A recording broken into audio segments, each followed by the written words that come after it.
আসসালামু আলাইকুম সুপ্রিয় শিক্ষার্থী বন্ধুরা, তোমরা নিশ্চয়ই সবাই ভালো আছো। আমি আলহামদুলিল্লাহ ভালো আছি।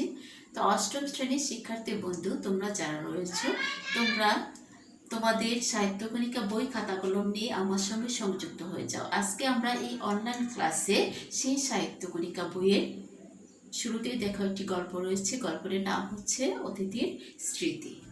গল্পটি লিখেছেন শরৎচন্দ্র চট্টোপাধ্যায়। আমরা সেই গল্পটি নিয়ে আজকে অনলাইন ক্লাসে আলোচনা করব। শরৎচন্দ্র চট্টোপাধ্যায় দেখো জন্মগ্রহণ করেছেন 1876 সালে পশ্চিমবঙ্গের হুগলি জেলার দেবানন্দপুর গ্রামে। কোথায়? পশ্চিমবঙ্গের হুগলি জেলার দেবানন্দপুর গ্রামে।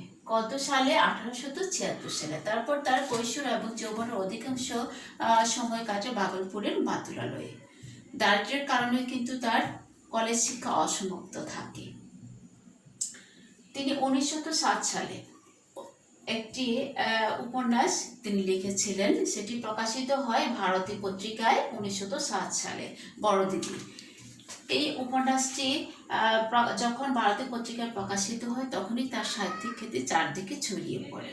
তারপর থেকে তিনি একের পর এক গল্প উপন্যাস লিখে তিনি দর্শকদের মনে এমনভাবে স্থান করে নেয় যে তিনি সবচেয়ে জনপ্রিয় লেখকে তিনি পরিণত হন। দেখো, তার বিখ্যাত উপন্যাসগুলির মধ্যে রয়েছে পল্লী সমাজ, দেবদাস, শ্রীকান্ত, গৃহদাহ, দেনা পাওনা, পথের দাবি, শেষ প্রশ্ন প্রভৃতি।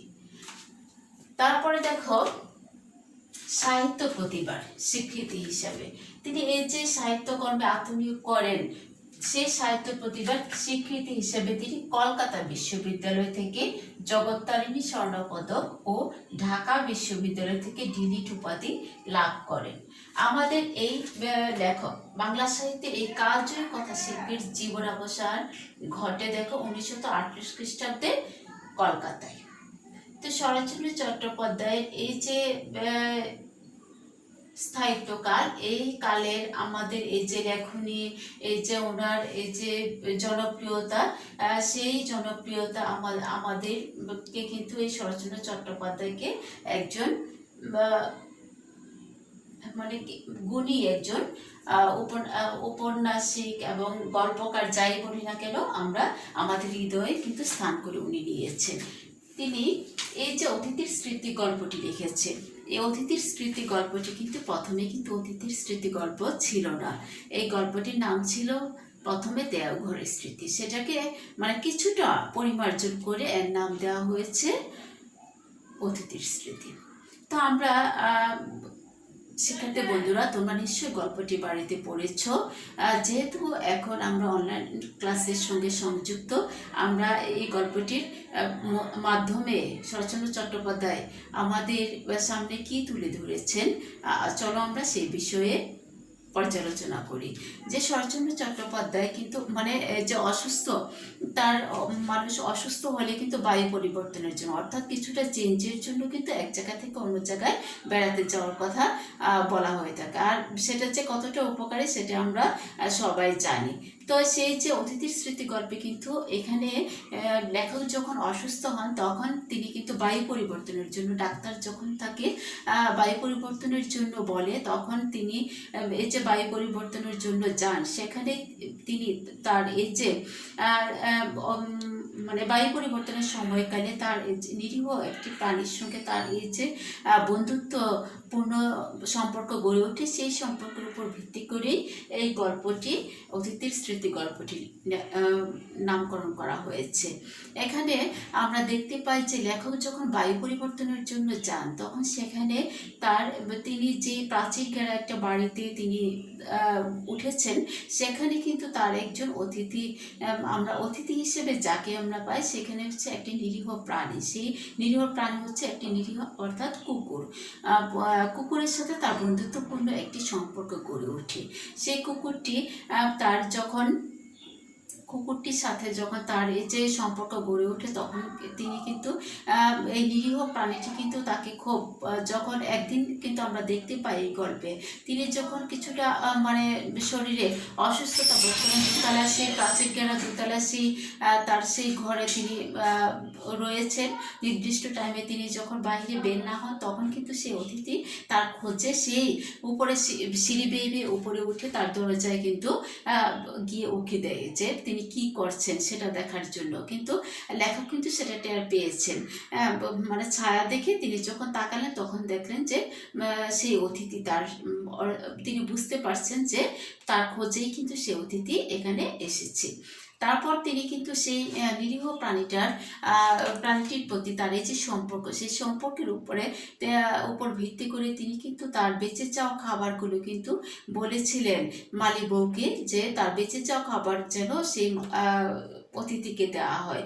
কিন্তু মালি বউর এই যে বিরূপ আচরণ, মালি বউ কিন্তু তার এই যে আমরা এই যে নিরীহ প্রাণীর প্রতি মানুষের এই যে বন্ধুত্বপূর্ণ সম্পর্ক, সেটা কিন্তু সম্পর্ক একটা গড়ে ওঠে, সেটা কিন্তু নানা প্রতিকূলতার মধ্যে কিন্তু স্থায়িত্ব রূপ লাভ করে না। এটা কিন্তু আমরা মালিবুর আচরণ থেকে দেখতে পাই, কারণ লেখক কিন্তু বলেছিলেন যে আমার বেঁচে যাওয়া খাবার যেন সে অতিথিকে দেওয়া হয়। কিন্তু মালিবু সেটা নিজের করে পাওয়ার জন্য কি করে, অতিথিকে তাড়িয়ে দেয়, অতিথির সঙ্গে রূঢ় আচরণ করে, নিষ্ঠুরতম আচরণ করে। এই যে নিষ্ঠুরতম আচরণ, সেটা কিন্তু লেখক পরে টের পেয়েছিলেন। তাও মালি বউ যখন এই খাবারগুলি তার নিজে করে পাওয়ার জন্য এই অতিথির সাথে, কুকুরটির সাথে, নিরীহ প্রাণীর সাথে রূঢ় আচরণ করেন। এখানে কিন্তু আমরা শিক্ষার্থী বন্ধুরা দেখতে পাই যে একটা প্রাণীর সঙ্গে একটা মানুষের যে বন্ধুত্বপূর্ণ সম্পর্ক গড়ে ওঠে, সেটা কিন্তু স্থায়িত্ব রূপ আমরা দিতে পারি না, স্থায়ী রূপ লাভ করতে পারে না নানা প্রতিকূলতার মাধ্যমে। একজন মানুষের সাথে যেমন আমাদের সম্পর্ক গড়ে ওঠে, স্নেহ প্রীতির একটা সম্পর্ক গড়ে ওঠে, একটা নিরীহ প্রাণীর সঙ্গে কিন্তু এরকম একটা স্নেহ প্রীতির সম্পর্ক আমাদের গড়ে উঠতে পারে, এবং সেটা স্থায়ী রূপ পেতে পারে না নানা প্রতিকূলতার জন্য। কারণ আমাদেরকে একটা সমাজে, একটা পরিবারের মধ্যে বাস করতে হয়, সেই সমাজে, সেই পরিবারে কিন্তু নানা মন মানসিকতার মানুষ নিয়ে আমরা বাস করি, এবং তাদের সঙ্গে কিন্তু আমাদের বাস করতে হয়। তো আমরা সেই প্রেক্ষিতে অনেকে কিন্তু নিরীহ প্রাণীর প্রতি যে সহনশীল মনোভাব গড়ে ওঠে, বন্ধুত্বপূর্ণ সম্পর্ক গড়ে ওঠে। সেই প্রেক্ষিতে কিন্তু আমরা দেখতে পাই অনেক বাড়িতে, অনেক ঘরে, অনেক পরিবারের অনেকেই কিন্তু পোষা প্রাণী মানে প্রাণীদের পুষে থাকে, যেমন কুকুর হতে পারে, বিড়াল হতে পারে, পশু হতে পারে, পাখি হতে পারে, সোজা অনেক পুষতে পারে। সেটা কিন্তু সহনশীলতার মাধ্যমেই কিন্তু সেটা ওরা পুষে থাকে। আবার আমরা অনেক বাড়িতে আমরা কিন্তু দূর থেকে দেখলেই কিন্তু তাড়িয়ে দেই, সেটা কিন্তু প্রাণীর প্রতি সহনশীলতার মনোভাবের জন্য না, নিষ্ঠুরতম আচরণের প্রেক্ষিতে কিন্তু আমরা সেটা করে থাকি। তো আমরা এই গল্পে, অতিথির স্মৃতি গল্পে কিন্তু এই যে একটা নিরীহ প্রাণীর প্রতি মানুষের সহনশীল মনোভাব, বন্ধুত্বপূর্ণ সম্পর্ক গড়ে ওঠে, এবং নিরীহ প্রাণীটিও যে সেই মানুষটির প্রতি তার এই যে ভালোবাসা, বন্ধন, সেও যে কষ্ট পায়, সেও যে সেটা মানে অনুভব করতে পারে, সেটাই কিন্তু এই গল্পের মধ্যে আমরা দেখতে পাই। সেখানে আমরা দেখতে পাই যখন সে বায়ু পরিবর্তন করতে লেখক গিয়েছিলেন, তখন থেকে কিন্তু তার সাথে সেই প্রাণীটির বন্ধুত্বপূর্ণ সম্পর্ক গড়ে ওঠে, এবং মালি বউ এই যে রূঢ় আচরণের মাধ্যমে তাকে তাড়িয়ে দেয়। তারপরে কিন্তু সে সেই বাড়িটির গেটের বাইরে কিন্তু সে অপেক্ষা করে অনেক সময় সেই অতিথির জন্য। সেই কুকুরটি যেমন লেখকের জন্য মানে অপেক্ষা করে, তেমনি কুকুরটিও কিন্তু সেই লেখকের জন্য অপেক্ষা করে থাকে। এখানে কিন্তু একটা সম্পর্ক স্থায়ী, কিন্তু সেই সম্পর্কটি স্থায়ী রূপ পেতে পারে না, কারণ লেখক সেই বায়ু পরিবর্তন শেষে কিন্তু সেখান থেকে চলে আসে, আর মালি বউর এই যে রূঢ়তম আচরণ আমরা এখানে দেখতে পাই। দেখো, লেখক কিন্তু আসার সময় কিন্তু তার সোজা তার এই যে তার সঙ্গে যারা সঙ্গ দিয়েছিল সবাই কিন্তু কি পেয়েছিল, বকশিস পেয়েছিল। কিন্তু শুধু পেল না বকশিসকে, অতিথি। আমরা কিন্তু গল্পের শেষে দেখতে পাই অতিথি কিন্তু যত দূর পর্যন্ত ট্রেন দেখা গিয়েছিল তত দূর পর্যন্ত সে দৌড়ে আসছিল ওই ধুলোবালির মধ্যে।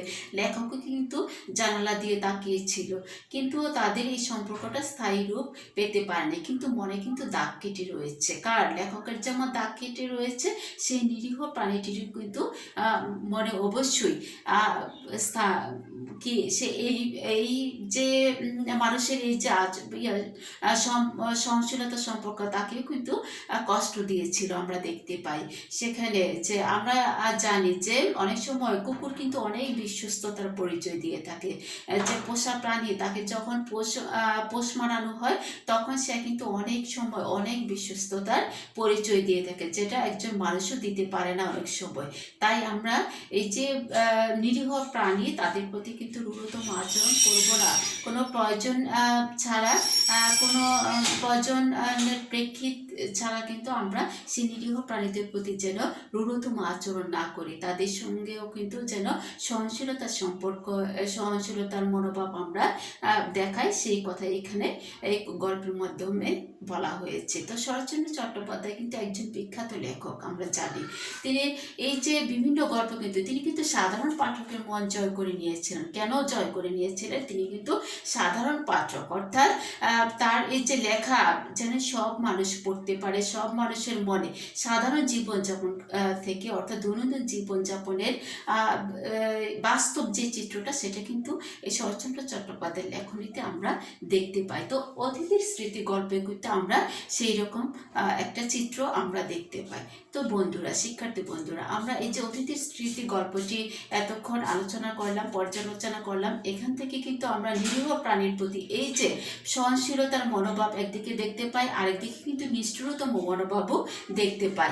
এই দুই দিক এই যে তুলনামূলক আলোচনা, সেখান থেকে আমরা যে শিক্ষা আমরা পেয়েছি সেটার পর্যালোচনা কেন্দ্রিক আমরা কিন্তু বাড়িতে বসে কি করব শিক্ষার্থী বন্ধুরা, প্রশ্ন তৈরি করব নিজেরা নিজের প্রশ্ন তৈরি করব, খুঁটিনাটি বিষয়গুলো আমরা যেন আরো ভালোভাবে আয়ত্ত করতে পারি। সেই প্রেক্ষিতে আমরা এই অতিথির স্মৃতি গল্পের ধারণাকে কেন্দ্র করে আমরা বাড়িতে বসে আমরা আজকে এই যে এইটুকু আলোচনা করলাম, এই আলোচনার প্রেক্ষিতে আমরা সৃজনশীল প্রশ্ন আসলে যাতে উত্তর দিতে আমাদের কষ্ট না হয়, ব্যাগ পেতে না হয়, সেজন্য আমরা আমার এই আলোচনার সাথে আরও একটু তোমরা আলোচনা যাতে আরও কি করতে পারো, সহায়কমূলক আলোচনার কোনো খুঁটিনাটি বিষয় তোমাদের যদি অজানা থেকে যায় এবং কঠিন মনে হয়, সেটা আমরা যখন শ্রেণীকক্ষে একত্রিতভাবে আমরা ক্লাস করব তখন নিশ্চয়ই আরও সুন্দরভাবে সেটা উপস্থাপন করব। তো শিক্ষার্থী বন্ধুরা, যেহেতু তোমাদের সঙ্গে বই রয়েছে, আমাদের এই এনসিটিভির এই বই, সাহিত্যকণিকা বই এবং প্লাস আমার এই যে অনলাইন ক্লাসের এই যে পর্যালোচনা, এখান থেকে তোমরা বাড়িতে বসে ঘরে বসে সৃজনশীল প্রশ্ন এবং উত্তর নিজেরাই তৈরি করবে। আমরা যখন একত্রিত হব তখন তোমাদের এই আলোচনার প্রেক্ষিতে আমি কিন্তু তোমাদের কাছ থেকে উত্তর জেনে নেব, প্রশ্ন মাধ্যমে উত্তরগুলি জেনে নেব যে তোমরা কতটুকু আয়ত্ত করতে পেরেছো। তো সেই পর্যন্ত তোমরা ভালো থেকো, সুস্থ থেকো, এই প্রত্যাশায় আমি আজকে এই ক্লাস থেকে বিদায় নিচ্ছি। আল্লাহ হাফিজ।